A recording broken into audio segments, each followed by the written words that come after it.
धियो यो नः प्रचोदयात्।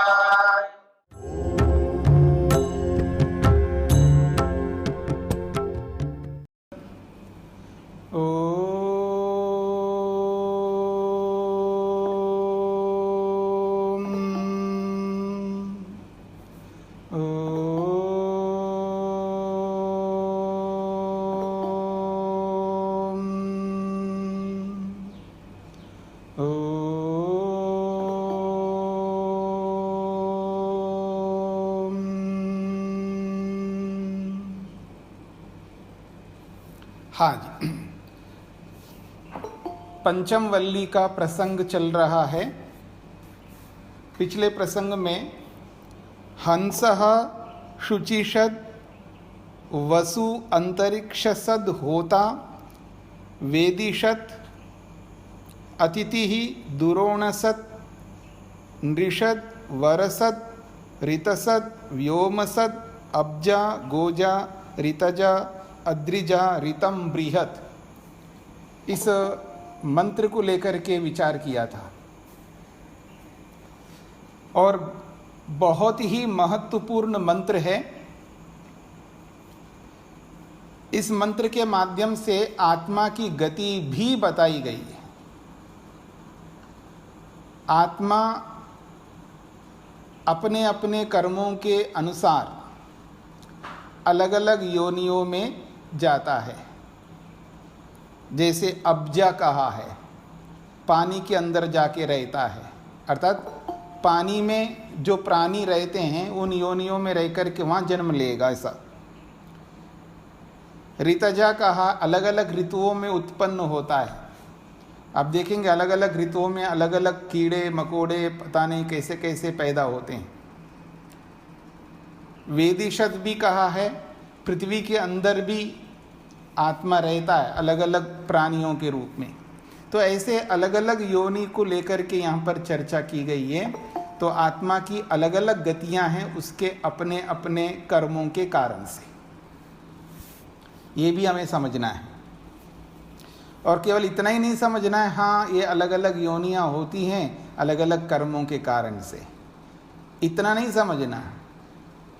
ये समझना है कि उन अलग अलग योनियों में हमें नहीं जाना है, ये समझना है मुख्य बात। अलग अलग योनियों में हमें नहीं जाना है, ये बहुत बड़ी बात है। और केवल नहीं जाना है ऐसा सोचना नहीं, ना ऐसी इच्छा करनी है। वैसे ही कर्म हमें करने होंगे जिससे हमें उन योनियों में जाना ना पड़े।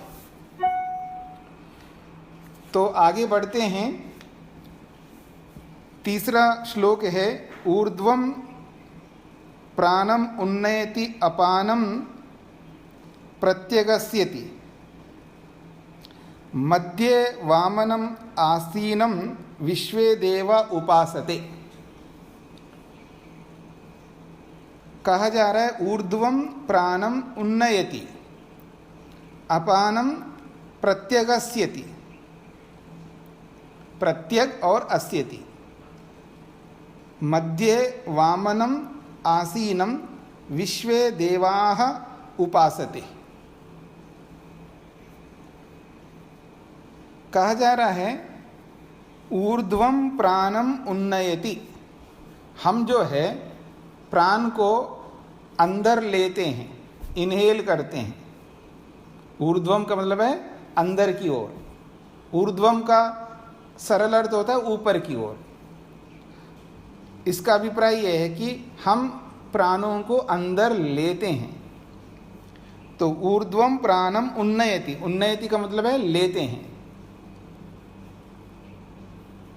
फिर कहा है अपानम प्रत्यग अस्यति, जो अपान वायु है, एक प्राण एक अपान, तो अपान वायु जो है उस अपान वायु को प्रत्यग अस्यति, प्रत्यग का मतलब नीचे की ओर, बाहर की ओर, अस्यति निकालते हैं।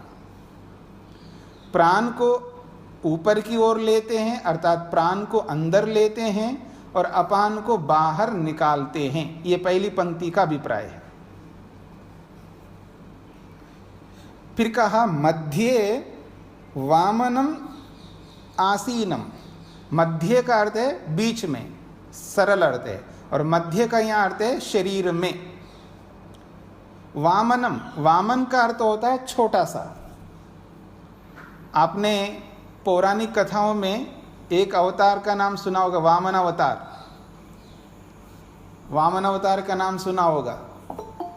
तो वामन का अर्थ होता है बहुत छोटा, सूक्ष्म।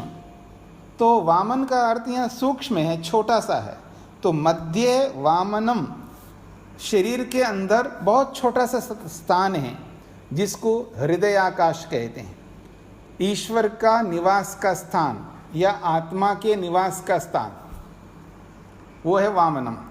तो उस छोटे से स्थान में आसीनम, बैठे हुए आत्मा को या बैठे हुए परमात्मा को समझना है, हमें जानना है।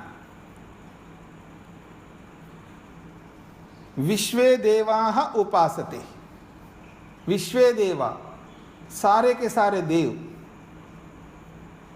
वो उस छोटे से स्थान में बैठे उस आत्मा की उपासना करते हैं,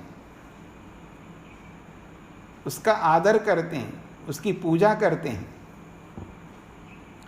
तो यहाँ आत्मा भी अर्थ ले सकते हैं और परमात्मा अर्थ भी ले सकते हैं। जब आत्मा अर्थ लेंगे तो विश्वे देवा का अर्थ होगा सारी इंद्रियां, मन सहित 11 इंद्रियां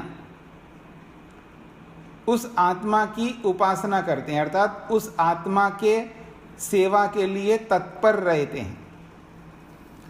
और सभी इंद्रियों को देव इसलिए कहते हैं क्योंकि ये देते हैं, ये लेते नहीं हैं, ये हमें दे ही रही हैं इंद्रियां।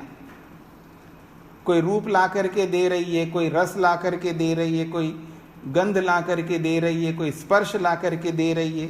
ये देने का ही काम करते हैं। तो देव उसको कहते हैं जो देता है। तो विश्वे देवा, विश्व शब्द का अर्थ संसार होता है, ब्रह्मांड होता है, पिंड होता है। तो पिंड भी होता है और ब्रह्मांड भी होता है। तो एक शब्द आप सुनते हैं बार बार, यथा पिंडे तथा ब्रह्मांडे, और यथा ब्रह्मांडे तथा पिंडे। तो विश्वे देवा करते हैं हमारे पिंड में जितने भी देव है, यानी शरीर में जितने भी देव है, जितनी भी इंद्रियां हैं, वो सारी की सारी इंद्रियां उस आत्मा की उपासना करती हैं, अर्थात उस आत्मा की सेवा करती हैं। इंद्रियां उसके लिए तत्पर रहती हैं, उसके लिए कार्य करती हैं। इसका यह अभिप्राय है। जब आत्मा परक अर्थ लेंगे तो ये अर्थ होगा, और ईश्वर परक अर्थ लेंगे तो फिर पूरे ब्रह्मांड के जितने भी देव हैं वो सब उनकी उपासना करते हैं। और समस्त ब्रह्मांड के देव 2 प्रकार के हैं, एक जड़ देव एवं चेतन देव। वो सब उसी की आज्ञा का पालन करते हैं, उसी के आदेश का पालन करते हैं, ऐसा अर्थ लेना है। और यहां पर जब परमात्मा लेंगे तो ये अर्थ होगा, ये जो ऊपर की ओर हम प्राण लेते हैं, अर्थात प्राण अंदर लेते हैं, अपान को बाहर निकालते हैं, ये उसी के सहयोग से करते हैं। क्योंकि आगे पीछे भी आया था, ये सब किसके कारण से हो रहे हैं, तो परमात्मा के कारण से हो रहे हैं। और आगे भी कहेंगे, इससे अगले जो श्लोक आ रहे हैं उसमें भी कहेंगे यही बात। तो जब पीछे के प्रसंग को और आगे के प्रसंग को ध्यान में रख करके देखेंगे तो इस श्लोक का अर्थ भी यही लेना है कि ये जो प्राण अंदर लेते हैं, प्राण अपान को बाहर निकालते हैं, तो ईश्वर के कारण से ही ऐसे कर पाते हैं, अन्यथा हम ऐसा नहीं कर पाएंगे। हमें पता भी नहीं लगता कि हम ले रहे हैं और निकाल रहे हैं। अगर जागृत अवस्था में थोड़ा बहुत हमको पता लगता है, लेकिन जब सो रहे होते हैं तब क्या होगा, हम तो सो गए रात को। जब हम रात को सो गए हैं तो उस अवस्था में प्राणों को अंदर लेने का काम, प्राणों को बाहर निकालने का काम कौन करता है? हम तो सो रहे होते हैं, हमें तो पता ही नहीं। इसका अर्थ है ईश्वर की व्यवस्था से हो रहा है, यानी ईश्वर के कारण से प्राण हम अंदर ले पा रहे हैं। ईश्वर की व्यवस्था के कारण से ही अपान को बाहर निकाल पा रहे हैं। ये तो एक उदाहरण मात्र है, प्राण और अपान का तो उदाहरण मात्र हैं। जो भी हम अपने शरीर के अंदर ग्रहण करते हैं वो सब ईश्वर की व्यवस्था के कारण से, और जो भी शरीर से बाहर निकालते हैं वो भी ईश्वर की व्यवस्था के कारण से। मल मूत्र त्याग करते हैं, बहुत कुछ बाहर निकालते हैं हम अपने शरीर से, वो भी ईश्वर की व्यवस्था से। और बहुत कुछ हम अपने शरीर के अंदर ग्रहण करते हैं वो भी ईश्वर की व्यवस्था के कारण से। ऐसे उस ईश्वर को क्यों भूले हुए हैं हम, क्यों उसको भुला रहे हैं? जो कि विश्वे देवा उपासते, विश्व के सारे देव उसकी उपासना कर रहे हैं, तो हम क्यों पीछे रहे? हमें भी तो उसकी उपासना करनी है। ये इसका अभिप्राय लेना है। अस्य विस्रंसमानस्य शरीरस्थस्य देहिनः देहाद् विमुच्यमानस्य किमत्र परिशिष्यते एतद् वै तत्।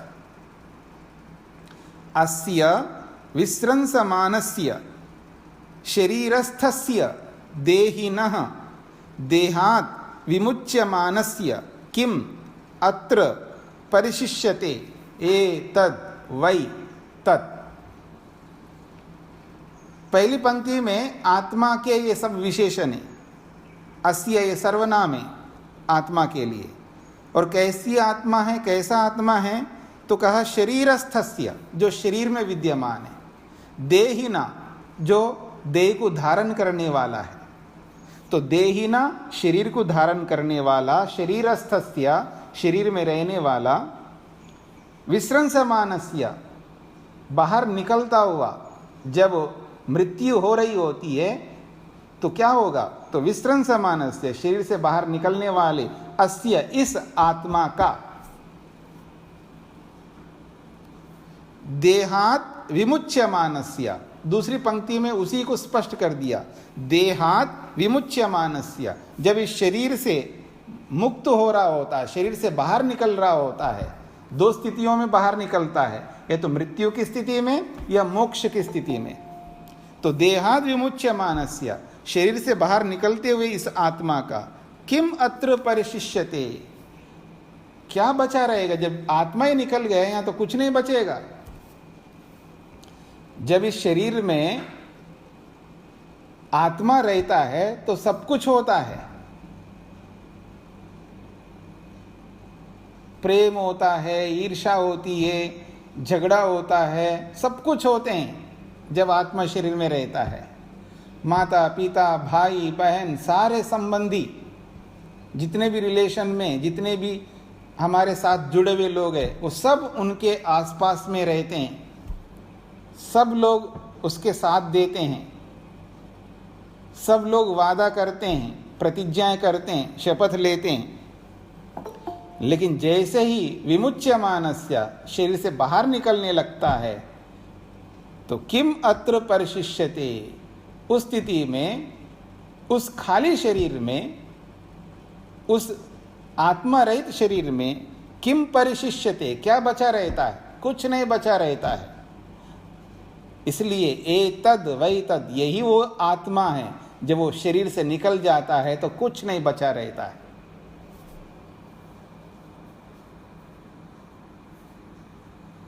और ऐसी स्थिति में हमें ये समझना है कि जब आत्मा शरीर से निकल रहा है तो उस शरीर के साथ हमारा कोई संबंध नहीं रहेगा। जब तक शरीर में आत्मा रहता है तब तक ही संबंध रहेगा आत्मा के साथ। तभी तक वो पिता है, माता है, पति है, पत्नी है, भाई है, बहन है, गुरु है, विद्यार्थी है, पड़ोसी है, जो भी हमारे निकट के जो भी हम संबंध जोड़ के रखते हैं, वो सारे के सारे संबंध जो है शरीर में रहने तक ही है। और जैसे ही आत्मा शरीर से बाहर निकलता है, किम अत्र परिशिष्यते, कुछ नहीं बचा रहता है, हमारा कोई संबंध नहीं रहेगा। इसलिए उस आत्मा के विषय में कुछ भी नहीं सोचना है हमें। और विशेषकर तो दुख मनाना नहीं है, मातम नहीं बनाना है, दुखी नहीं होना है। शरीर में रहने तक ही संबंध है, शरीर में रहने तक ही हमारी जिम्मेदारी है, हमारे कर्तव्य है। शरीर से निकलने के बाद कोई कर्तव्य बचता नहीं, उसके लिए कुछ नहीं सोचना है और हमारे सोचने से कुछ नहीं होने का। क्यों? क्योंकि उसके जैसे कर्म होंगे, उन कर्मों के आधार पर ही उसका जन्म होगा।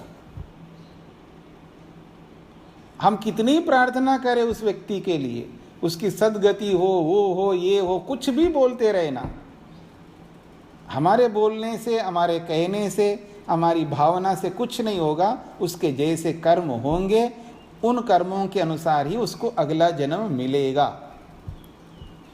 कभी कभी किसी की मृत्यु हो जाती है तो हमें भी कई बार उनको कुछ बताना पड़ता है, पर मैं तो यही बताता हूँ उनको कि जी अब जो हो गया, जो भी बोलना होता है उसमें एक शब्द ये भी जोड़ता हूँ, उनके जो भी कर्म रहे, अच्छे कर्म रहे, क्योंकि हमें थोड़ा सा उनको सांत्वना भी देना होता है। आप उस पर आपके दुख थोड़ा धीरे धीरे कम होंगे। हम आशा करते हैं धीरे धीरे आप दुख से पृथक होते रहेंगे। जो भी शब्द बोलना बोलते हैं, उन शब्दों के साथ साथ धीरे से हम ये भी बोल देते हैं कि उनके जैसे कर्म हैं, उन कर्मों के अनुसार उनको जन्म मिलेगा। इसलिए उसके बारे में ज़्यादा ना सोच करके उनके इतिहास को देखिएगा, उन्होंने जो अच्छे कर्म किए हैं उनको याद करिएगा और वैसे कर्म करने का प्रयत्न करिएगा, उनके पद चिन्हों पर चलिएगा। ऐसे कुछ बातें उनको बोल देते हैं। ये नहीं बोलता मैं तो कि उनकी सद्गति हो जाएगी, वो अच्छे वो होगा, उनके कर्मों के अनुसार होगा। सामने वाले को निराश भी नहीं करना है, रूडली बात भी नहीं करनी है और असत्य भी नहीं बोलना है, ये भी ध्यान रखना है। तो ये सब ध्यान रखते हुए हमको ये करना है कि जब जैसे कर्म हमने किए, उन कर्मों के आधार पर ही हमारा जन्म होगा। तो इसलिए हमारा ध्यान कर्मों पर रहे। तो यही कहना चाह रहे हैं, शरीर से जब आत्मा मुक्त होता है, मृत्यु हो जाती है, किमत्र परिशिष्यति, यहाँ कुछ नहीं बचा रहता है, क्योंकि सब साथ में ले जाएगा। न प्राणेन न अपानेन मर्त्यो जीवति कश्चन, इतरेण तु जीवन्ति यस्मिन् एतौ उपाश्रितौ। तो इसके साथ जोड़ लीजिएगा जो पीछे जो प्रसंग आया था तीसरे श्लोक में और उससे भी पहले। तो कह रहे हैं न प्राणेन कश्चन मर्त्यः जीवति, कोई प्राण के कारण से जीवित नहीं है। जो हम सांस ले रहे हैं तो प्राण के कारण से हम जीवित है, ऐसा कोई ना समझ ले, ऐसी भूल मत कर ले कि हाँ मैं प्राणों के कारण से जीवित हूँ। इसलिए कह रहे हैं न प्राणेन कश्चन मर्त्यः जीवति, प्राण के माध्यम से कश्चन कोई मर्त्यः मनुष्य जीवति जीता है, यानी प्राण के कारण से जीता है ऐसा मत समझना। फिर कहा न अपानेन कश्चन मर्त्य जीवति, कोई ये समझे मैं अपान प्राण के कारण से जीवित हूं, ऐसा भी ना समझे। फिर कैसा समझना है? तो कहा इतरेण तु जीवंती, दूसरे के कारण से जी रहे हैं। वो दूसरा आत्मा, हाँ आत्मा के कारण से जी रहे हैं हम लोग, और वो आत्मा स्वयं हम आत्मा भी है और वो आत्मा परमात्मा भी है। पर हमें परमात्मा को समझना है, प्रसंग परमात्मा का है यहाँ पर। तो इसलिए कि इतरेण तु जीवंती, उस परमात्मा के कारण से, वो इतर का मतलब भिन्न है, वो परमात्मा के कारण से हम जीवित रहते हैं। यस्मिन एतौ उपाश्रितौ, यस्मिन जिस परमात्मा में, एतौ ये दोनों प्राण और अपान, उपाश्रितौ आश्रित हैं, जिसके कारण से प्राण चल रहे हैं, जिसके कारण से ये अपान चल रहा है। ये प्राण और अपान दोनों जो चल रहे हैं, जिसके कारण से चल रहे हैं, उस परमात्मा के कारण से हम जीते हैं, हमारा जीवन चल रहा है, हमारा जीवन यापन चल रहा है, उसके बिना नहीं चल सकता। जिसके आश्रित ये सब है, प्राण, अपान, व्यान, उदान, समान, ये सब ये मुख्य है। प्राण और अपान जो है बहुत मुख्य है, इसलिए इनको दोनों को उदाहरण के रूप में प्रस्तुत किया जा रहा है। और इनका महत्व तब समझ में आएगा जब सिर पर कोई बात आ जाए। किसी को कितना ही कहो प्राणायाम करो, अपने श्वसन तंत्र को मजबूत रखो, ऐसा करो वैसा करो, समय नहीं मिलता, अनुकूलता नहीं बनती, वो ये बहुत सारी बातें सामने आती है, बहाने। लेकिन जब सिर पर आ जाता है ना, तो कोरोना का पॉजिटिव आ गए जी, क्या कर रहे हो, प्राणायाम कर रहे हैं, तब समझ में आता है। स्वामी जी एक क्वेश्चन पूछूं? हाँ जी। स्वामी जी नमस्ते। स्वामी जी, ये आत्मा को ही परमात्मा कहा क्या इस उपनिषद में? आत्मा परमात्मा को एक माना या आत्मा को परमात्मा कहा, या दोनों आत्मा परमात्मा अलग अलग माने हैं? आपको क्या समझ में आता है? मुझे तो तीसरा ऑप्शन समझ में आता है कि आत्मा अलग है परमात्मा अलग है, लेकिन आप इसमें कह रहे हैं आप प्राण और अपान दोनों आत्मा वो परमात्मा के अधीन है, परमात्मा के अधीन है, लेकिन इसमें आत्मा के अधीन बताया या प्राण परमात्मा के अधीन बताया? स्वामी जी मैं स्पष्ट करना चाह रही हूँ। मैं क्या बता रहा हूँ, आपको क्या पता लगा है? स्वामी जी आपने परमात्मा कहा अभी कि परमात्मा के अधीन है, परमात्मा के अधीन तो है ही सारा जगत, लेकिन इस आत्मा के शरीर में तो आत्मा के अधीन होता है ना कि आत्मा निकलेगी तो प्राणापान भी निकल जाएंगे। ये तो सही है, जब आत्मा निकलता है तो प्राण अपान भी निकल जाते हैं। इससे आप क्या कहना चाहते हैं कि प्राण अपान आत्मा के अधीन है, ये कहना चाहते हैं? आप परमात्मा को भी बोल देते हो ना परमात्मा के अधीन है। नहीं, पहले देखिए, थोड़ा शांति रखिए। मैं ये कह रहा हूँ कि मैंने कहा परमात्मा के अधीन है, और आप कहना चाहते हैं जीवात्मा के अधीन, ऐसा आप कहना चाह रहे हैं? जी मैंने ऐसे ही माना है कि आत्मा की अलग अपनी सत्ता है, लेकिन है तो आत्मा भी इधर उधर के अधीन, देखिए, लेकिन अपनी सत्ता शरीर में अलग है आत्मा की। इधर उधर मत जाओ, केवल प्रश्न पर रहिए। मैं पूछना चाह रहा हूँ कि क्या आप प्राण और अपान जीवात्मा के अधीन हैं, ऐसा मानते हैं? जी। अच्छा, तो मैं बता रहा हूँ ये परमात्मा के अधीन है, तो इसमें कोई समस्या है? अगर परमात्मा के अधीन है ऐसा मानने से कोई समस्या आएगी? समस्या नहीं आएगी। मैं स्पष्टीकरण चाह रही थोड़ा सा कि आप आत्मा को ही परमात्मा कह रहे हैं स्वामी जी, या आप परमात्मा को अलग से ले रहे हो कि सारे सबका अधीन सब कुछ अधीन परमात्मा के, ये उस तरीके से आप ले रहे हैं? अच्छा, तो आप थोड़ा और ध्यान से सुनना, जब भी मैं बता रहा होता हूँ तो। हाँ जी, मैं कई बार सुनी हूँ ना, तो मैं कई बार ये दोनों बातों में मैं उलझ गई। अच्छा, ठीक है। ऐसा है, मैं कभी ऐसा नहीं कह सकता आत्मा और परमात्मा एक ही है, और आत्मा और परमात्मा को मैं कभी नहीं मिला सकता, दोनों की सत्ता अलग अलग है। मैं हमेशा यही बताता हुआ आ रहा हूँ, आगे भी यही बताऊँगा। यदि यहाँ पर आत्मा का अर्थ लेंगे तो भी सही है, और परमात्मा का अर्थ लेंगे भी सही है। इसका मतलब ये नहीं है मेरा कि आत्मा और परमात्मा एक ही है, मैं ऐसा कह ही नहीं सकता। दोनों की सत्ता अलग ही मानता हूँ, जैसा आप मानते हैं। आपके मंतव्य से मेरे मंतव्य में कोई अंतर नहीं है, एक ही मानते हैं। आप भी अलग मानते हैं, मैं भी अलग मानता हूँ।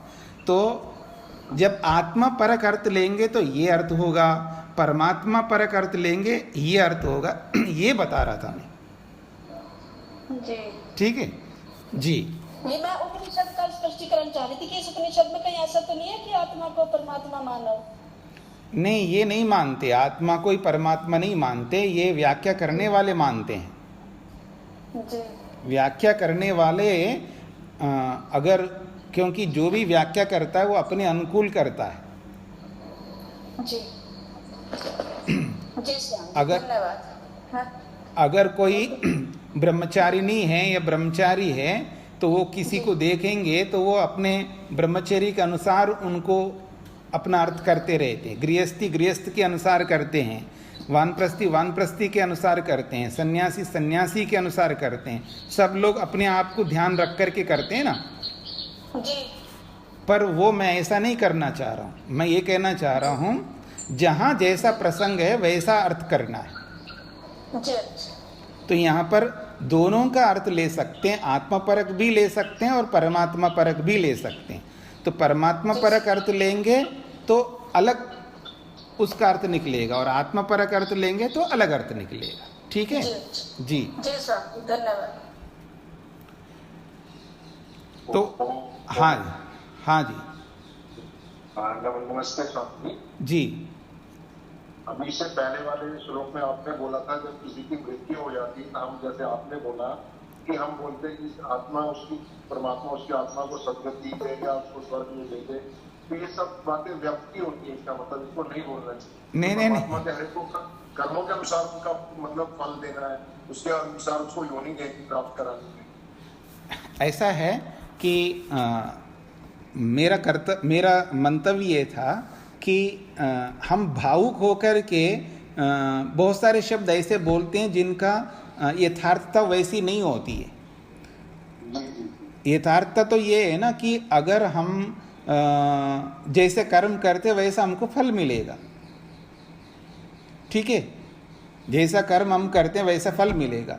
तो जिसकी मृत्यु हुई है उस व्यक्ति को हम अच्छी तरह समझते हैं, तो हमको पता है इन्होंने बहुत नेक कर्म किए हैं और बहुत अच्छी गति इनकी होगी, यानी अच्छा मनुष्य बनेगा, जो भी अगर हमको लगता है तो हम ये भी सांत्वना दे सकते हैं उनको, चिंता मत करना, आपको दुखी नहीं होना है, ये तो संसार का नियम है, इन्होंने बहुत अच्छे कर्म किया, परोपकार किया, सारी दुनिया जानती इनके बारे में, ये अच्छे शरीर को प्राप्त करेंगे, ऐसा आप बता सकते, इसमें कोई बात नहीं है। लेकिन जिसके बारे में हमको कोई जानकारी नहीं है, ठीक है ना, जिसके बारे में हमें कोई जानकारी नहीं है, केवल यही जानकारी है, जैसे उदाहरण के लिए अभी हमारे क्लास में जितने लोग जुड़े हैं और उन सबको केवल इसके माध्यम से मैं जान रहा हूँ, और भविष्य में कभी किसी का भी मान लीजिए मेरे आश्रम का ही कोई व्यक्ति कल को मर जाए तो मैं आपको बोलता हूँ कि जी हमारे आश्रम में एक आदमी मर गए हैं इसलिए आज पाठ नहीं होगा। अब उस व्यक्ति को तो आप जानते नहीं हैं, उसके बारे में जब दो वचन आप अगर व्यवहारिक दृष्टि से बोलोगे तो क्या बोलोगे? यही तो बोलोगे जी ये तो कोई बात नहीं, ये तो स्वामी जी ये तो दुनिया का नियम है, आप भी जानते हैं, आप बोलते भी हैं, तो अगर मैं दुखी हो रहा हूँ वो तो ठीक है तो आप यही कहेंगे जी उनके जैसे कर्म होंगे, उन कर्मों के अनुसार उनका जन्म मिलेगा, यही तो कहेंगे आप। या ये कहोगे उनकी सद्गति हो जाए और उनकी परमात्मा से हम प्रार्थना करते हैं उनकी अच्छी गति हो जाए। कैसे हो जाएगी अच्छी गति? परंतु समाज में तो आमतौर पर ये सब ऐसे शब्द बोले जाते हैं, हरेक कोई बोलता है, मैंने देखा। तो आप तो खैर विद्वान आदमी है, स्वामी जी है, और मैं भी जब से पढ़ने लगे तब अपना योग दर्शन और कठोपनिषद ये अपना उपनिषद पढ़ने लगे तब हमें पता लगा कि सब चीज का कोई मतलब नहीं रह जाता, पर आमतौर में भाषा में तो यही प्रचलन में रहता ही है। जी जी, तो हम ये संभावना व्यक्त कर सकते उनके कर्मों के कारण से अच्छी सद्गति हो जानी चाहिए हमें तो कुछ, मेरे को तो कुछ पता नहीं है, तो मैं संभावना भी कैसे करूं? परंतु सामने वाला तो बहुत कुछ अच्छा अच्छा सुनने को पसंद करता है। अब सामने वाला क्या पसंद करता है उसके हिसाब से तो मैं नहीं चल सकता हूँ ना, मैं नहीं चल सकता। हाँ, अगर सामने वाला तो बहुत कुछ अपेक्षा रखता है, एक्सपेक्टेशन उसका बहुत हाई लेवल का रहता है ना, तो मैं वैसा तो नहीं, उसके अनुसार मैं व्यवहार नहीं कर सकता, मेरे को तो यथार्थ व्यवहार करना है। तो यथार्थता समाज में जैसे मैं हूँ और लोग हैं, सब नहीं, सभी ऐसी तरीके की भाषा बोलते हैं उस मेरा नहीं, मेरा उसको वो सब व्यर्थ की बातें होती है, वो पूरी तो होनी नहीं है। परमात्मा ने अपनी न्याय व्यवस्था के अनुसार इनको न्याय करना है, परमात्मा ने तो। मेरा कहने का मतलब मेरा नहीं है, आप सबके लिए बोल रहा हूँ मैं, आप सबके लिए बोल रहा हूँ। सामने वाले को बुरा भी ना लगे और आप अपनी बात भी कह दें और उसको बुरा भी ना लगे, ऐसी भाषा का प्रयोग करते हुए सांत्वना देनी चाहिए। यथार्थता भी हो, सामने वाले को बुरा भी ना लगे और अच्छी बात कहे, गलत बात क्यों कहे, ये मेरा कहने का अभिप्राय है जी। आगे बढ़ते हैं। स्वामी जी एक छोटा सा प्रश्न मैं पूछ सकती हूँ? अभी प्रश्नोत्तर नहीं चल रहे हैं, प्रश्नोत्तर का जब समय आएगा तो प्रश्न पूछिएगा, अभी प्रश्नोत्तर का इसीलिए सूत्र में क्लियर करना था। हाँ बोलिए। ये जो चौथा वाला सूत्र बताया है ना, इसका अर्थ लिखा है, शरीर में रहने वाला देही जीवात्मा जब सरकने लगे, देह में से निकलने लगे, तो शरीर में क्या बच रहता है? यही जो बच रहता है, एतद बैतद वही वह आत्मा। ये जो दूसरा वाला आत्मा है, क्या इसका नाम, इसको परमात्मा से लिया जाएगा मतलब, या आत्मा या जीवात्मा क्या? तो जो मैं पढ़ा रहा हूं उसको समझने का प्रयत्न करिएगा। यहाँ आत्मा अर्थ भी ले सकते हैं और परमात्मा अर्थ भी ले सकते हैं, दोनों ले सकते हैं प्रसंग के अनुसार। जहाँ प्रसंग तो लेंगे तो दोनों में कंफ्यूजन हो रहा है ना, ऊपर जीवात्मा लिखा है, नीचे आत्मा लिखा है। तो आत्मा का अर्थ जीवात्मा भी, आत्मा का अर्थ जीवात्मा भी होता है और आत्मा का अर्थ परमात्मा भी होता है, लेकिन इस चौथे श्लोक में यहाँ तो आत्मा के लिए बात आई है, यहाँ जीवात्मा के ही बात आई है। यहाँ जीवात्मा सरकने लगेगा तो फिर जब वो चला जाएगा तो फिर तो कुछ बचेगा ही नहीं। ये कब की बात कर रहे हैं आप? सरकने लगेगा मतलब है, ये सरकने की बात किस बात के साथ जोड़ करके कर रहे हैं आप? मतलब जब किसी की मृत्यु होने लगती है, जब जीवात्मा निकलने लगता है जी, तब का रेफरेंस बता रहे हैं ना ये जी। हाँ, तब तो कुछ नहीं बचेगा, बचना भी नहीं चाहिए। जब आत्मा ही चला गए तो क्या बचेगा वहां पर? तो पर इसमें लिखा है ना, यही जो बच रहता है वही आत्मा है। ये मतलब कंफ्यूजन कर रहा है। अगर उसका कंफ्यूजन लगता है तो इस कंफ्यूजन को दूर करने के लिए तो अध्यापक होता है ना जी। वही तो पूछ रही हूँ। मैं वही बता रहा हूँ आपको, क्योंकि अध्यापक जो होता है, पुस्तक तो आपके पास भी है और अध्यापक के पास में भी है। अध्यापक केवल जो है, जो पुस्तक में लिखा हुआ है और उसमें जो बात आपको पकड़ में नहीं आ रही होती, उसी को समझाने के लिए होता है जी। तो वही मैं समझा रहा हूं, तो उस समझाने को आप पकड़ने का प्रयत्न करिएगा। वहां क्या लिखा है उस शब्द को मत देख करके, उस शब्द का अर्थ जो बता रहा हूं, उसका अभिप्राय जो बता रहा हूं, उसको आपको समझना है। जो बचा रहता है, जो मुर्दा शरीर है, उसको आत्मा लिखने वाले भी नहीं कह सकता जी। क्या जो मुर्दा शरीर है उसी को आत्मा कह रहा हो ये लिखने वाले लेखक, ऐसा तो नहीं कह सकता है ना। ना। तो जब बस इसलिए उसका अभिप्राय आपको समझना है जो मैं बता रहा हूं। जी चलें, समझ में आ गया? जी आ गया जी।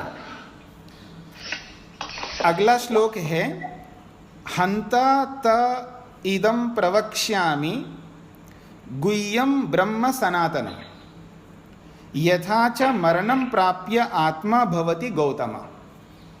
गौतमा शब्द जो है नचिकेता के लिए संबोधन के रूप में कहा है, यानी गौतम गोत्र में उत्पन्न होने के कारण से उसको गौतम कहा जा रहा है।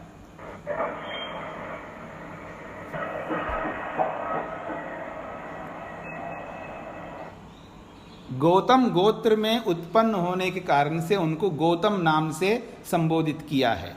हे गौतम, हे गौतम कुल में उत्पन्न नचिकेता। हंता, हंता शब्द जो है, जब कभी विस्मयात्मक बात होती है तो भी हंता शब्द भी प्रयोग करते हैं संस्कृत में। हंता, हंता का मतलब ये मारना नहीं है और मारने वाला भी नहीं है। हंता ये जब बहुत अच्छा विस्मय आश्चर्यजनक कोई बड़ी बात होती है तब भी होती है, और या खेद वाली बात होती है तब भी होती है। तो यहाँ पर हंता शब्द जो है ये अच्छे अर्थ में लिया जा रहा है। हंता, अरे ये प्रसन्नता की बात है कि क्या प्रसन्नता की बात है? ते इदम प्रवक्ष्यामि, ते का मतलब है तेरे लिए, तुझे, इदम प्रवक्ष्यामि ये बात मैं बताने जा रहा हूं। ये बात कौन सी बात? मरने के बाद क्या होता है, यही तो है प्रश्न, तीसरा प्रश्न नचिकेता का। तो हंता, अब आश्चर्य की बात है, तूने तो बहुत सारी बातें जान लिया, समझ लिया है, तो बड़ी बात है तूने इन सब बातों को जान लिया, समझ लिया, ये बहुत बड़ा आश्चर्य है मेरे लिए। ते इदम प्रवक्ष्यामि, अब तेरे लिए मैं इस बात को बता रहा हूं। और ये जो बात है सनातनम, बहुत सनातन है, बहुत पुराना है, और गुह्यम, बहुत सूक्ष्म भी है, ये छुपी हुई बात है। क्या है? ब्रह्म। ये ब्रह्म शब्द परमात्मा के लिए आता है, और ब्रह्म शब्द और लोगों के लिए भी आता है। यहाँ ब्रह्म शब्द ज्ञान के लिए।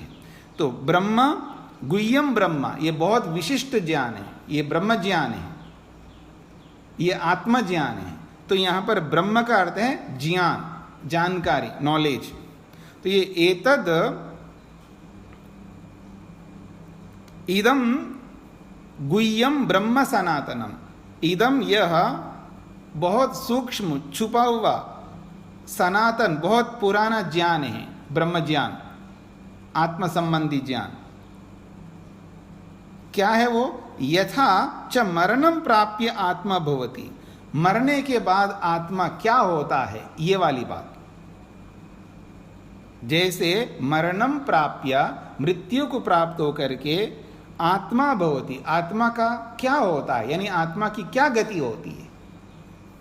आपने पूछा था ना मृत्यु के बाद क्या होता है, ये आपने पूछा था, और इसको आप, मैं टालता गया, ये बात मत पूछो, ये बात मत पूछो, और कुछ पूछ लो, और जो चाहिए वो सब ले लो मेरे से, फिर भी तुम माने नहीं। आपने इसी रट पर लगे रहे कि मरने के बाद क्या होता है। तो क्या होता है ये बहुत सूक्ष्म बात है, गुह्यम है, बहुत गूढ़ बात है, और सनातनम, ये अनादिकाल से चला आ रहा है, और ये ब्रह्म यानी आत्म संबंधी ज्ञान है। यथा जैसे कि मरणम प्राप्य, मृत्यु को प्राप्त होने के बाद आत्मा भवति, आत्मा का क्या होता है, ये बात। ये गौतम सुन लो, अब मैं बताने जा रहा हूं, ये अगले श्लोक में बताएंगे। योनिम अन्ये प्रपद्यन्ते शरीरत्वाय देहिनः स्थानुमन्ये अनुसंयन्ति यथा कर्म यथा श्रुतम। कहते हैं अन्ये योनिम प्रपद्यन्ते, अन्य का मतलब कुछ आत्माएं, योनिम प्रपद्यन्ते मनुष्य शरीर को प्राप्त होते हैं।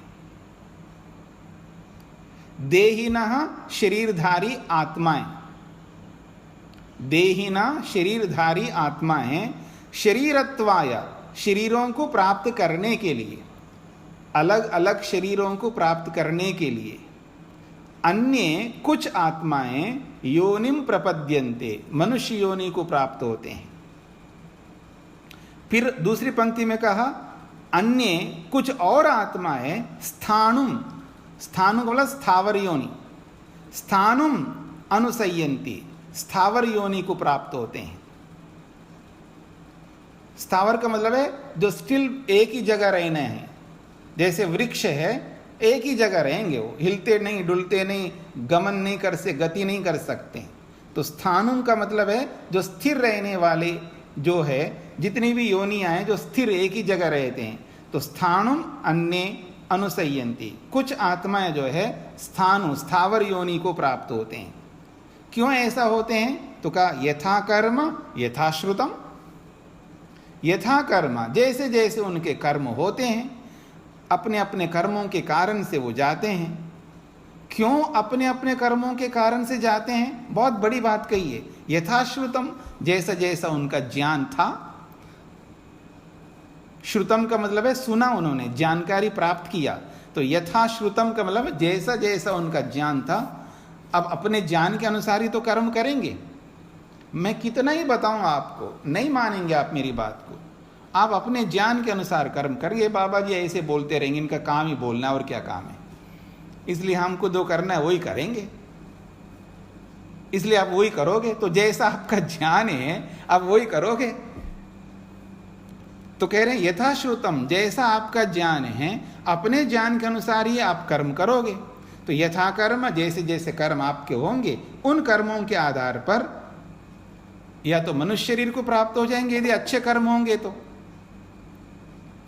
और अच्छे कर्म कम हो जाएंगे तो स्थानु स्थावर योनि को प्राप्त करेंगे। हाँ, आपको ऐसे शरीर, ऐसा योनि में भेज दिया जाए, बड़े बड़े पेड़ होते हैं जी, बहुत सालों पुराने, एक पेड़ पता नहीं सालों से पड़ा एक जगह। आप कभी सैन फ्रांसिस्को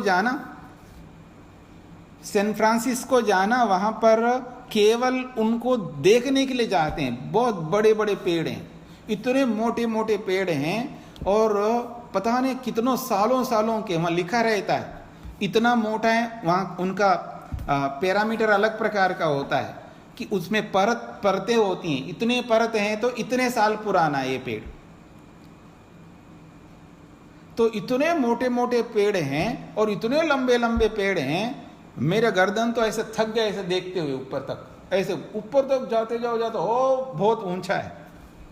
ऐसे ऐसे पेड़ है, और ऐसे पेड़ में अगर मिल गया हमको, पड़े रहे ना एक ही जगह। मनुष्य शरीर में तो 100 साल है, कुत्ते गधे के शरीरों में, कुत्ता गधा घोड़ा, उनमें तो किसी में 10 साल, किसी में 15 साल, किसी में 20 साल, किसी में 25 साल, किसी में 100 साल, किसी में 5 साल, किसी में 1 साल, किसी में 6 महीने, किसी में 1 महीना, किसी में 1 दिन, किसी में कुछ घंटे, किसी में कुछ मिनट। हाँ, याद रखना, ऐसी ऐसी योनियां हैं। और जब ये स्थानुमन्य प्रपद्यन्ते का मतलब है कि ऐसे ऐसे वृक्षों में अगर हमको जन्म मिल जाए ना, बस पूछिएगा नहीं, हजारों साल तक, हजारों साल पुराने पेड़ हैं वहां पर। अब पड़े रहना पड़ेगा एक ही पेड़ में, ना हिलना ना डुलना ना कुछ नहीं, एक जगह स्थिर होकर के रहना। कितना दुख है, देख लेना। मरने के बाद क्या होगा ये समझना आसान नहीं है, इसलिए इससे टालते रहे। ये तो हाँ ठीक है ना जी, मरने के बाद कोई किसी में जाता, कोई किसी में जाता, हमको क्या लेना देना है, हमारा थोड़ा काम है। इसलिए आदमी कभी समझ में नहीं आता। पर डर सबसे ज्यादा उसको लगता है जो इसको समझना चाहता है। मेरी बात को पकड़ने का प्रयत्न करना। किसी को क्या पड़ी है इस बात से, ठीक है बहुत सारे लोग मर रहे हैं, अभी कोरोना के कारण से पता नहीं कितने लोग मर गए, लाखों लोग मर गए पूरे विश्व में, तो मर रहे हैं, ठीक है मर रहे हैं, हमारे को क्या पड़ी है, हमें कुछ नहीं, मतलब कोई बात नहीं है। हमें तो डर ही नहीं लग रहा है, मृत्यु से डर ही नहीं लग रहा है। मृत्यु के बाद क्या होगा उसको लेकर के हमारे मन में कोई डर नहीं है, और डरना बहुत जरूरी है। अब मैं थोड़ा सा अलग ढंग से बात कर रहा हूं, अलग अपेक्षा से बात कर रहा हूं। वैसे नहीं डरना होता तो किसी बात को लेकर के नहीं डरना, पर यहां मृत्यु से तो डरना है। जो व्यक्ति मृत्यु और जन्म से जितना ज्यादा डरेगा उतना ही आगे बढ़ेगा। इस बात को समझने का प्रयत्न करना।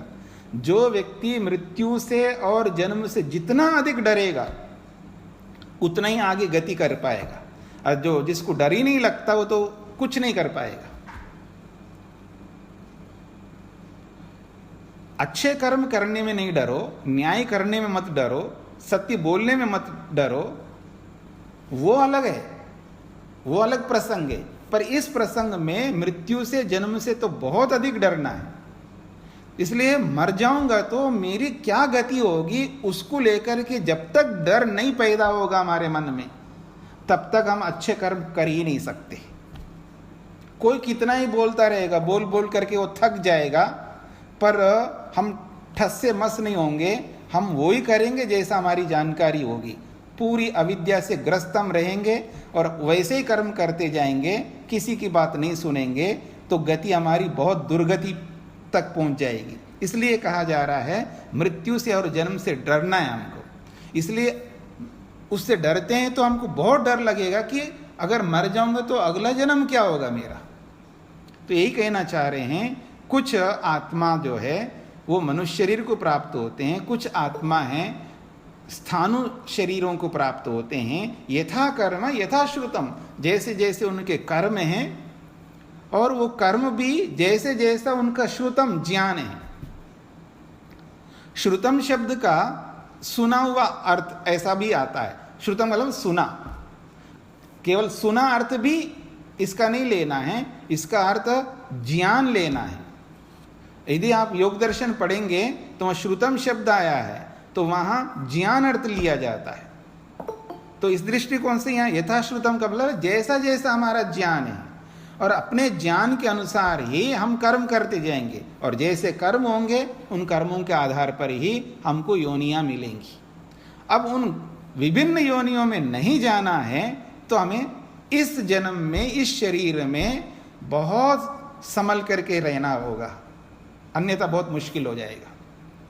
यह एष सुप्तेषु जागर्ति कामं काम पुरुषो निर्मिमाण तदेव शुक्रम तद ब्रह्म तदेव अमृतम उच्यते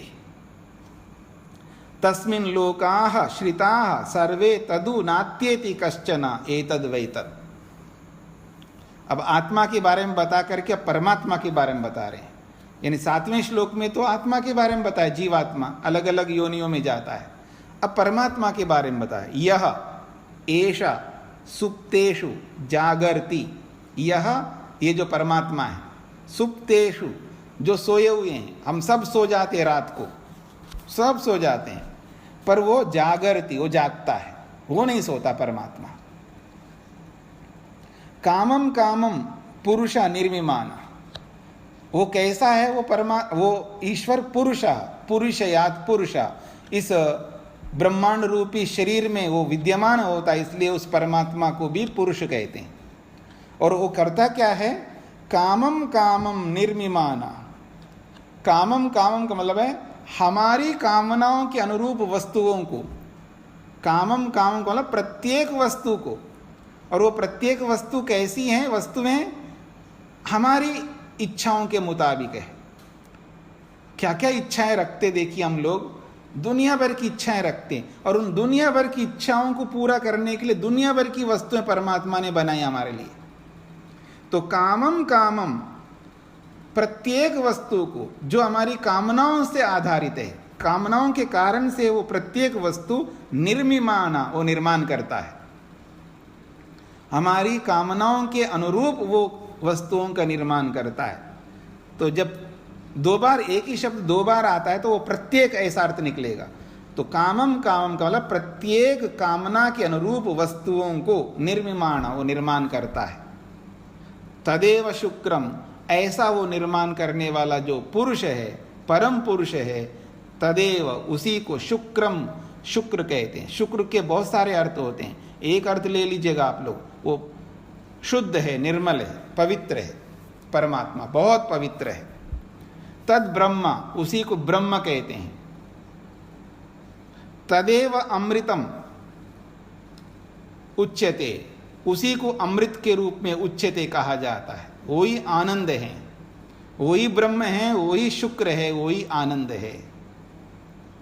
तस्मिन् लोका श्रिता सर्वे, तस्मिन् उसी परमात्मा में, सर्वे लोका सारे के सारे लोक, श्रिता आश्रित हैं।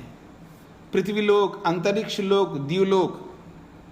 तो लोक शब्द का एक अर्थ ये है, और लोक का अर्थ मनुष्य भी होता है। लोक का अर्थ सभी योनि, यानी शरीरधारी आत्माएं, जितनी भी शरीरधारी आत्माएं हैं, इन सबको भी लोक शब्द से बोला जाता है। तो कहा जा रहा है तस्मिन् सर्वे लोका आश्रिता, उसी परमात्मा में सारी योनियों में रहने वाले आत्माएं, सभी शरीरधारी आश्रिता, उसके आश्रित हैं, उसके बिना कुछ नहीं हो सकता।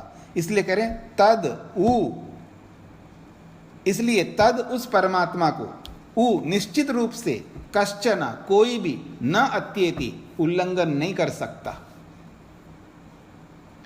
तद उस परमात्मा को उ निश्चित रूप से, कश्चना कोई भी आत्मा, न अत्येति उल्लंघन नहीं कर सकता। उल्लंघन का मतलब समझते हैं?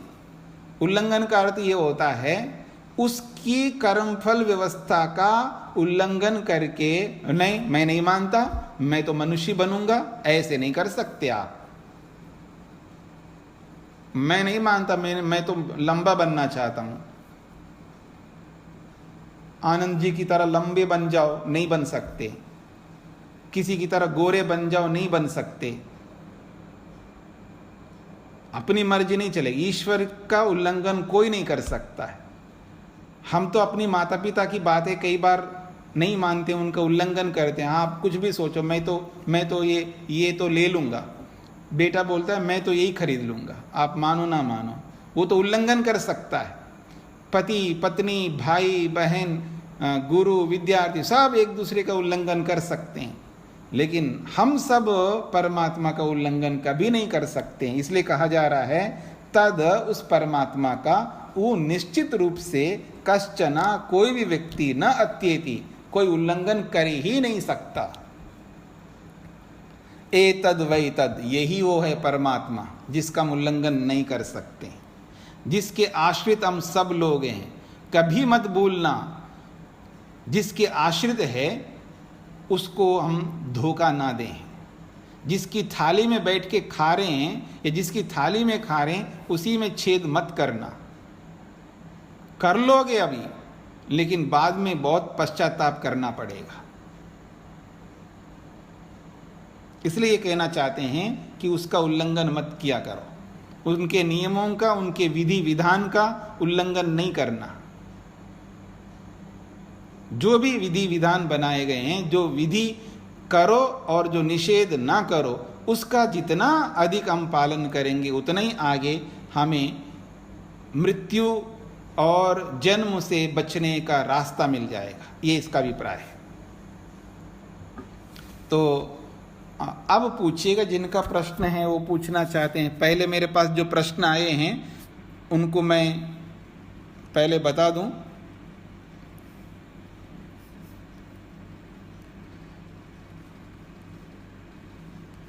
एक प्रश्न लिखा है कि जब आत्मा इस शरीर को छोड़कर जाती है तो वह अपने साथ संस्कार के रूप में क्या ले जाती है?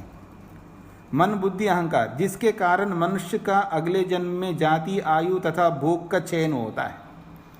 देखिए, जब आत्मा शरीर को छोड़कर के जाता है तो साथ में सारे के सारे संस्कार ले जाता है, जो भी संस्कार हमने अभी बनाया है, और जितने भी हमने कर्म किए, वो कर्म का एक अदृष्ट बनता है जो आगे जाकर के हमें फल देने वाला होता है। वो अदृष्ट ऐसे दिखाई नहीं देता है, उसको कहते हैं अदृष्ट। अदृष्ट का मतलब है जो कर्म तो क्रिया होता है ना, जैसे क्रिया होती है, जैसे मैं बोल रहा हूं, ये क्रिया है, बोलने की क्रिया तो समाप्त हो गई। जैसे मैं ओम, अब रुक गया, तो वो ओम बोलने की क्रिया तो समाप्त हो गई। तो ऐसे ही मैं अच्छे वचन बोलूंगा तो वाणी रूपी जो कर्म मैंने किया वो तो समाप्त हो गया, लेकिन इस बोलने का एक ऐसा एक विशिष्ट बनता है जिसको कहते हैं वो अदृष्ट, उसका नाम रखा है अदृष्ट। उसी कारण से हमको फल मिलेगा। तो वो सारा का सारा अदृष्ट, यूं समझ लीजिएगा, उसका छाप मन पर पड़ता है। अच्छे कर्म का या बुरे कर्म का एक छाप पड़ता है, उसको भी संस्कार कहते हैं। और एक कर्मों का अलग छाप पड़ता है जो फल देने वाला है। उस कर्मों का छाप जो अलग से पड़ता है उसका नाम है अदृष्ट, वो भी मन के साथ रहता है। और जो हमारे मन के अंदर अविद्या भरी हुई है वो अविद्या भी मन के साथ। ये सब जब आत्मा छोड़ करके जाता है तो मन के अंदर रहने वाले ये संस्कार, फल देने वाले कर्म और अविद्या, मन, बुद्धि, अहंकार, सारी इंद्रियां, ये सब आत्मा के साथ जाते हैं और जहां जो जैसा शरीर मिलेगा वहां पर जाकर के ठहर जाते हैं। ये इसका समाधान है। एक अगला प्रश्न है, आपने आत्मा का स्थान बताया, लेकिन मन, बुद्धि, अहंकार का स्थान शरीर में कहाँ है, ये भी बताइए। तो मैंने पीछे भी बोला था कि जहां आत्मा रहता है ना शरीर में, वहीं पर बुद्धि रहती है, मन रहता है, अहंकार रहता है, सारे साधन वहीं आत्मा के इर्द गिर्द ही रहते हैं। उनका रहने का अलग स्थान और आत्मा का अलग स्थान नहीं होता है। हाँ, ये समझ लीजिएगा। अहंकार, मन और बुद्धि, जो अंतःकरण जिसको बोलते हो ना आप, ये आत्मा के इर्द गिर्द ही रहते हैं ये तीनों। फिर मन जो है नेत्रादि इंद्रियों को जब प्रेरणा देगा तो नेत्रादि इंद्रियों का जो संपर्क है वो मन के साथ सीधा रहता है।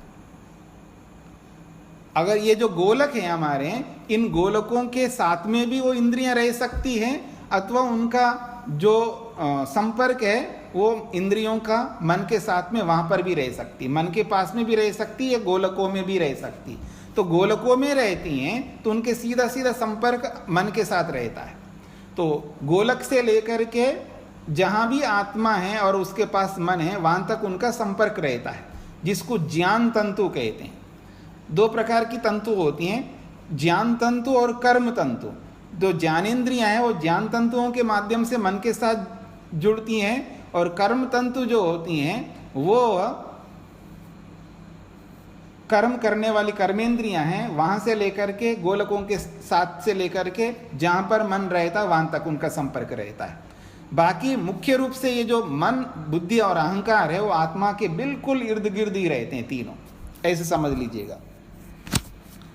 एक अगला प्रश्न किया है, आपने कहा कि आत्मा शुद्ध बुद्ध और निर्लेप है, परंतु जब कोई अच्छा या बुरा कर्म शरीर से होने वाला होता है तो उसकी जानकारी आत्मा को मन तथा बुद्धि द्वारा मिल जाती है। इससे यह सिद्ध होता है कि आत्मा ही हर कर्म के लिए जिम्मेदार है। इसलिए हम यह नहीं कह सकते कि शरीर से किए गए कर्मों के लिए केवल इंद्रियां ही जिम्मेदार है। इसमें आत्मा का मुख्य रोल है। हाँ, तो बिल्कुल सही है, मुख्य रोल तो आत्मा ही है। आत्मा की प्रेरणा से ही अच्छे या बुरे कर्म होते हैं, तो जिम्मेदार तो आत्मा ही होता है। केवल इंद्रियों के लिए कोई नहीं कह सकता, और मैं भी नहीं बोला और ना बोल सकता हूँ। जिम्मेदार तो आत्मा ही है। आत्मा कराता है, वो करते हैं। आत्मा खुद नहीं करता, ये मैंने बोला है। आत्मा अपने आप कुछ नहीं करता, वो दूसरों से करवाता है, ये बात बोलिए। और अभी भी बोलता हूं कि आत्मा ज्ञानेंद्रियों से, कर्मेंद्रियों से, मन से, बुद्धि और अहंकार से करवाता है, और वो ही करते हैं, पर उनके किए हुए उन सब कर्मों का जिम्मेदार आत्मा है। इसलिए उसी को सुख या दुख को भोगना पड़ता है, ये समझ लीजिएगा। हाँ जी, यहाँ आए हुए प्रश्नों का समाधान तो हो गया। अब आप कोई प्रश्न करना चाहे तो कर सकते हैं। हाँ जी। स्वामी जी, वैसे बोला जाता है कि जब आत्मा, जीवात्मा जो है मोक्ष में जाता है तो आनंद की प्राप्ति होती है जी। और जब अब जीवात्मा अपना सो रहा होता है तब भी उसको आनंद की प्राप्ति होती है जी। सुषुप्ति में जब होता है जी। और जब आदमी, अब सुषुप्ति में जब का मतलब जब बेहोश होता है, तो उसे जब बेहोश होता है तो उसमें आनंद की प्राप्ति होती है क्या? नहीं। किसी को चोट लगी, बेहोश हो गया, तो वो तब भी वो आनंद की प्राप्ति कर रहा होता है कि नहीं कर रहा होता? नहीं, आपने दो बातें कही ना। एक है जब मुक्ति में जाता है तो मुक्ति का आनंद होता है, वो ईश्वर का आनंद होता है। और जब सुषुप्ति का मतलब है निद्रा, जब अच्छी नींद में जाता है आत्मा, तब जो आनंद मिलता है वो ईश्वर का आनंद नहीं होता है, वो प्रकृति का होता है। ठीक है, ये दूसरी बात है। अब आपने एक तीसरी बात बीच में कही है, जब किसी को चोट लग जाता है या किसी कारण से बेहोश हो जाता है या कोई कोमा में चला जाता है, जिसको बेहोश किया जाता है ऑपरेशन के समय, उस समय आत्मा का संपर्क शरीर के साथ छूट जाता है। मतलब वो ऐसा इंजेक्शन, ऐसी दवाई दे करके वो आत्मा को शरीर के जो संपर्क है, या यूं कहना चाहिए सुख और या दुख अनुभव करने का जो संपर्क है, उसको तोड़ देते हैं वो। तो उस स्थिति में आत्मा को न सुख होता है न दुख होता है, वो बेखबर रहता है, उसको कुछ नहीं पता लगता है। वो तीसरी अवस्था है। अच्छा, वो बस दृष्टा बन के देख रहा होता है, कुछ नहीं देख रहा, उसको कुछ नहीं पता लगता है, देख भी नहीं रहा होता है। हाँ जी। जैसे पहले अवस्था में जैसे कहते हैं कि आत्मा मतलब बेसुध हो जाती है परमात्मा की स्थिति अपने स्थिति से, इसका यही अर्थ है, जैसे प्रलय अवस्था में आत्मा होता है वैसे ही बेहोश की अवस्था में होता है। इन दोनों अवस्थाओं में आत्मा को कुछ नहीं पता लगता है। ना दृष्टा का मतलब देखता है, अनुभव करता है, उसमें आत्मा को कोई अनुभूति नहीं होती है। जैसे एक जड़ वस्तु होती है ना, उसको कोई अनुभूति नहीं होती है, उसी जैसा प्रलय अवस्था में रहता है। और उसी जैसा बेहोश की अवस्था में रहता है। इसी से उभारने के लिए परमात्मा ने हम सबको सुअवसर दिया है। जैसे कोई आदमी वैसे पड़ा हो, ठीक है ना, उसको कोई सुध बुध नहीं हो रहा है, और आप में से कोई भले आदमी जाकर के उनको ये अनुभूति करा दे, देख आप ऐसे पड़े हो, आपको बहुत सुख मिल सकता है, ऐसा कर लो, तो उसको आपने उपाय बता दिया या कुछ सहयोग हेल्प कर दिया तो वो करने लग जाएगा, तो उसको बड़ा सुख मिल जाएगा। अगर आपने ऐसे नहीं किया, ऐसे पड़ा है उसको बेखबर, तो परमात्मा ने हम पर इतना उपकार किया है। अगर वो सृष्टि नहीं, बहुत सारे लोग प्रश्न करते हैं क्यों परेशान कर रखा है हमको भगवान ने, बिना मतलब ये सृष्टि नहीं बनाते, इतने पापड़ पेलने नहीं पड़ते। भले आदमी अगर भगवान संसार नहीं बनाता तो हमें एज ए जड़ नॉन लिविंग थिंग की तरह बेखबर होकर के पड़े रहते, और वो अत्यंत हानिकारक है। जब हमारे में सामर्थ्य है सुख लेने का, हमारे में सामर्थ्य सुख लेने का, अपनी अनुभूति करने का, अपने चेतनत्व का प्रयोग करने का सामर्थ्य है, उस सामर्थ्य को परमात्मा ने देखा ये तो अच्छा अनुभव कर सकता है, सुखी हो सकता है ये आदमी, और पड़ा ऐसे बेखबर होकर के। इसलिए परमात्मा ने हम पर कृपा किया है, उपकार किया है और करता ही रहेगा, इसलिए सृष्टि बनाई है। और फिर ये भी उसने किया है कि वो भी, उसका स्वभाव भी तो न्याय स्वरूप है ना, न्यायकारी है।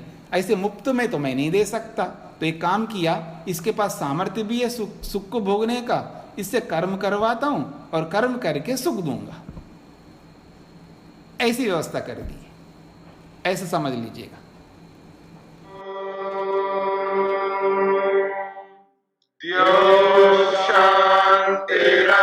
शांतिरंतरिक्षं शांति पृथिवी शांतिरापः शांतिरोषधयः